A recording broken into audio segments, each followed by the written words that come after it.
name is Clince. I'm the founder and chief executive of Tigers Childcare. Tigers has operated for over 23 years and currently provides 24 services across Ireland, or 34 services across Ireland. We employ over 600 colleagues and support over 3,500 children and families. Our services range from full-time purpose-built services to sessional ECC and school-age childcare services within community centres and schools. And we've also taken on ASD-specific supports, so ASD preschool units specialised for children with ASD diagnoses. I've worked in the early years sector for 23 years and currently serve as the chairperson to Fingal County Childcare Committee, a position that I've held for 16 years. I've also contributed to several government-led groups, including the Early Childhood COVID panel with the ECI, the School Age Childcare Working Group, the Workforce Development Plan. I'm also on the Retention and Employment Committee group, and I also work as the chairperson for Childhood Services Ireland. Tigers has constantly engaged constructively with government and support the overall direction of policy. However, based on our experience across our services, the system is now under significant and increasing pressure. The most immediate issue that we face is our ability to attract and retain staff. While the sector now aspires to a graduate-led workforce, many qualified graduates are not remaining in the sector. Workforce challenges directly limit our capacity to operate.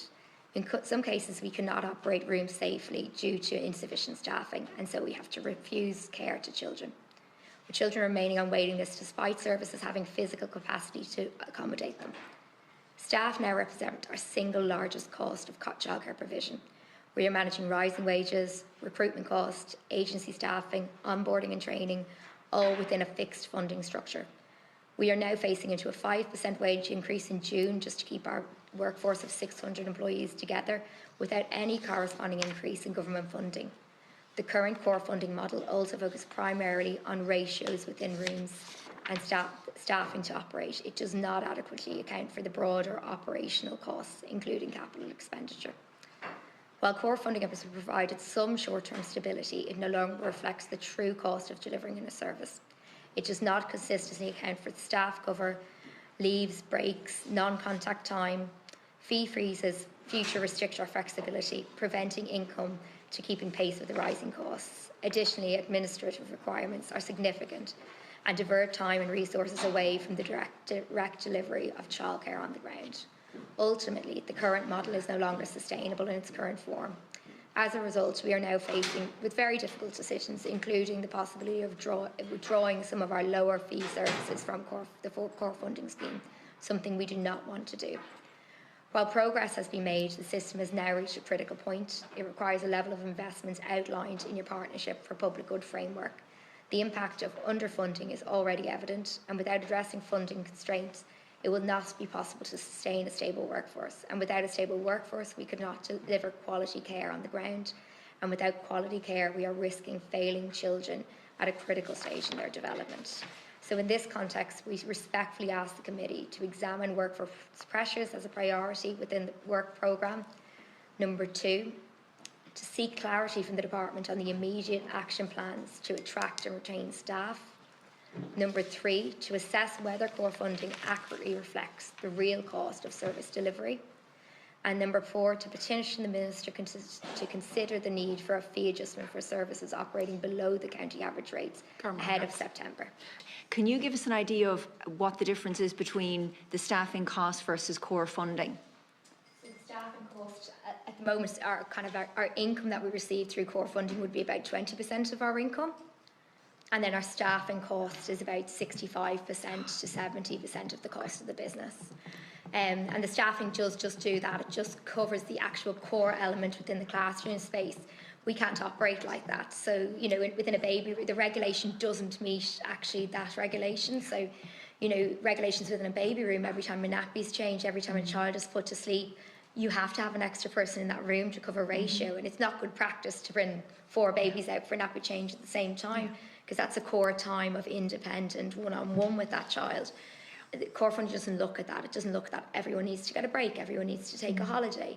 It doesn't look at the elements that bring about good practice. So if you look at what is good quality childcare, there's 3 elements: really sticky staff that know children, that know families, that spot when things go wrong, that are there all the time to build really strong relationships.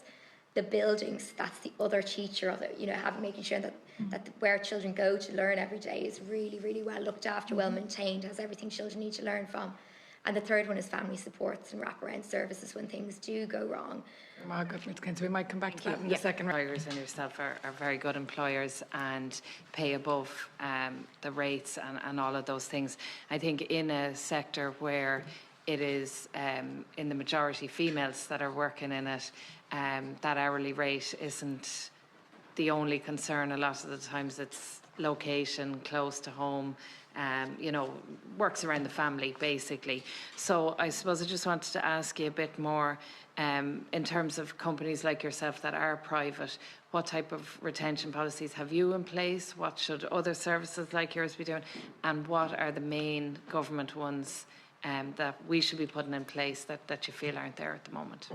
I think, you can have whatever policies that you want in place around retention, but really why people leave is around paying conditions. Okay. So you can have, do all of the good practice thing, have non-contact time, meet their needs in relation to flexibility. We, as well, make sure that they have good support and supervision every 6 weeks so that people are checking in with them, know their trajectory. We have supports for them in relation to, I suppose, like that, counselling supports and all of those around. But pay and conditions at the end of the day, because I suppose it has two effects. I suppose at the lower end of things, it's getting people into this industry with a long-term trajectory so that they'll stay a long time. But when you don't get that, you get burnout of your really good staff that have stayed with you a long time, and both of those are happening at the same time in kind of a perfect storm. So we try and meet, in relation to pay, and as you said, we do try and move ahead of the euro all the time, but we're not on a level playing field. So I can give you an example of a service in Enfield where we have 16 children sitting on a waiting list that can't start because we can't hire.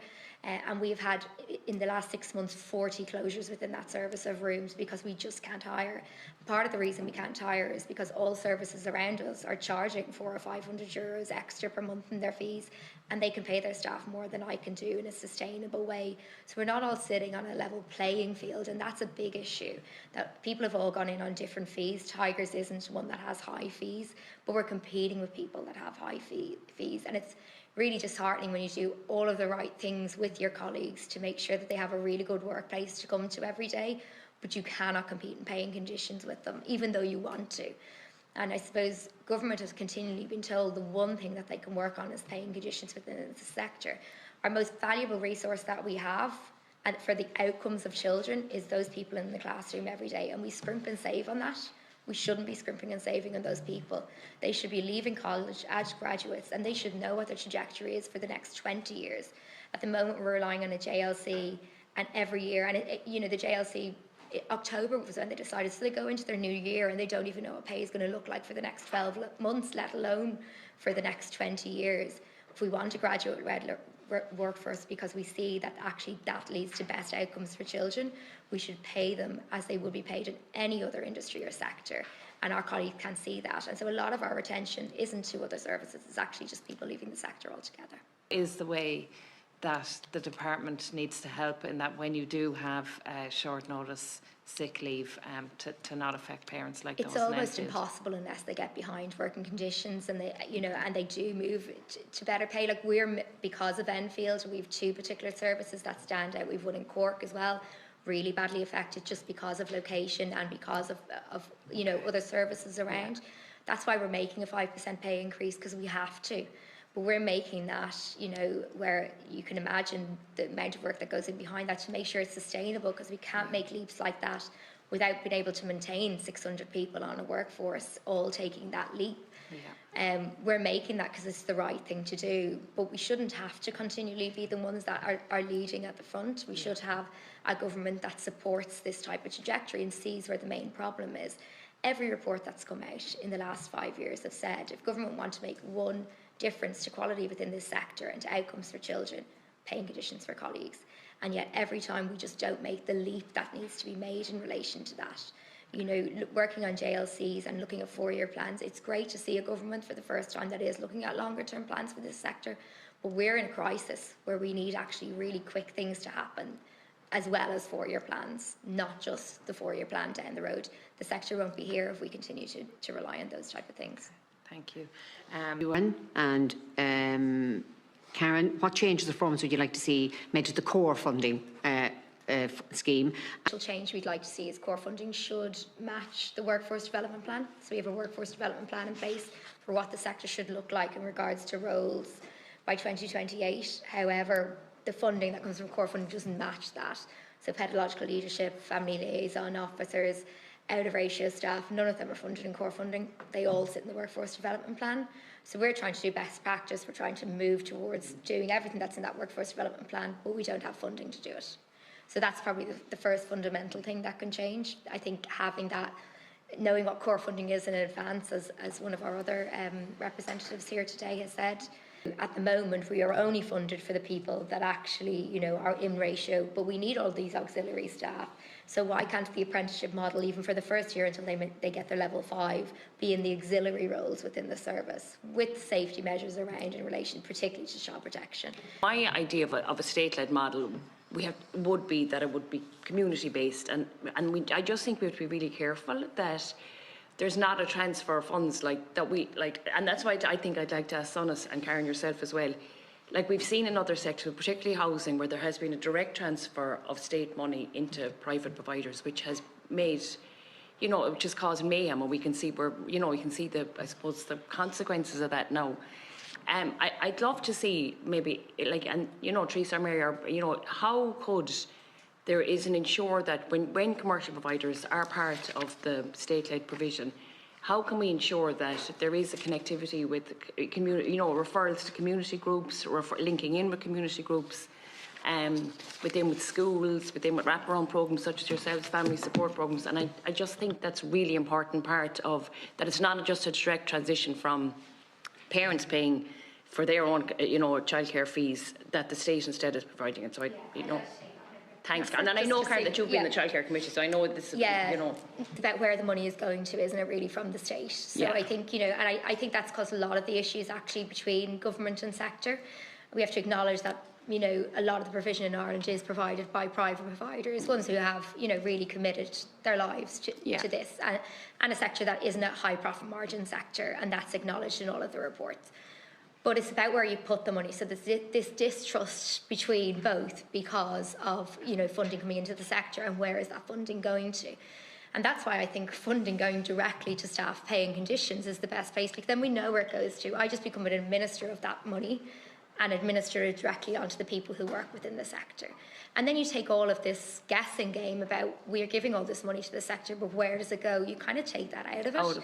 Because, and so the ASD units that we work within, the preschool ASD units, is an example of that. So at the moment we have colleagues, they're all qualified school teachers with school teacher numbers. We register those, they work directly with the children. It's a really good programme of high quality delivery. So you're talking about 6 children within a classroom, 4 teachers, so really high impact. We directly register all of those teachers, we receive their pay, and we just pass it along. We have no contact with the funds whatsoever. And could you see, Karen, just on that, if we want to have, paying, we know that early years providers are way underpaid. I know that, and what would you see would you see it in same as teachers, Absolutely. same as SNAs, same as teachers, that'd be on the base level coming in as They're teachers? degree level colleagues. They're just learning about a different part of development. And actually, I've sat the degree myself. It is so rich in learning, and worked with children prior to doing that degree.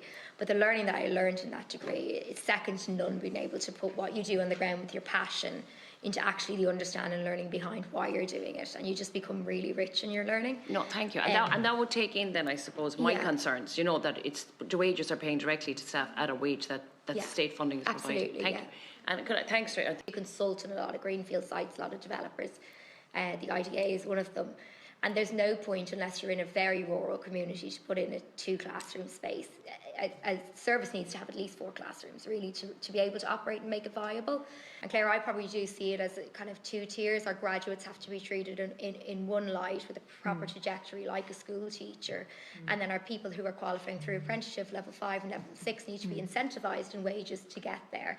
So there's kind of a 2-tier system that needs to be in place, but both work well with one another. And as we've kind of heard here today, some people don't want to be, or don't feel the need to be at a graduate level, but there would still be be a proper pay scale for those underneath. And whether we're talking about state-led or whether we're talking about the business model that you're trying to operate, the fact is there isn't sufficient money to make this work, whether it's for yourselves or whether it's particularly the individuals that are working now. We have a JLC that's due to start meeting straight away. Will it meet? It's still a bit up in the air because people are, unhappy with how it's been dealt with before. We need a wage scale by September of next year. So we have 1 year to work on that. We can probably hold on for 1 year between that.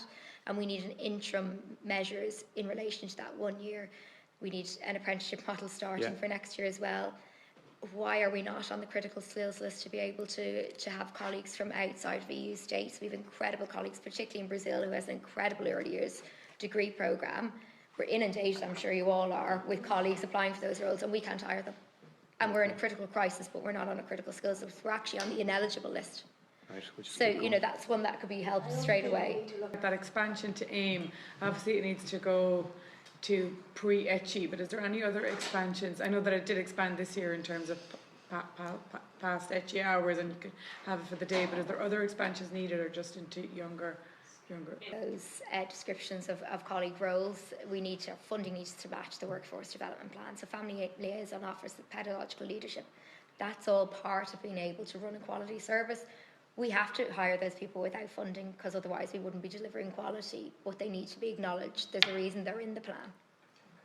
Margaret, Deputy Grant. Thank you. Just two other quick things I wanted to mention.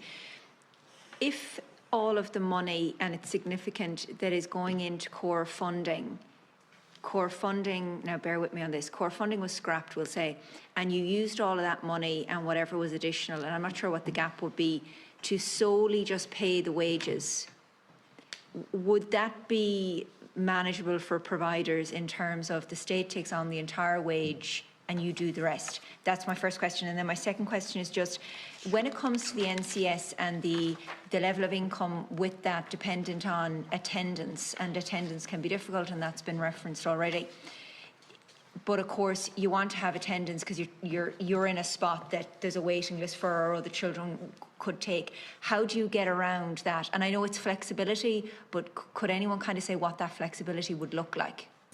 No, because core funding only is 20% of the income, so 20% of the income wouldn't cover off the wage bill, so it would need to significantly increase. No, but sorry, Karen, I mean the state take on the wages, the entire wages, the terms and conditions, right?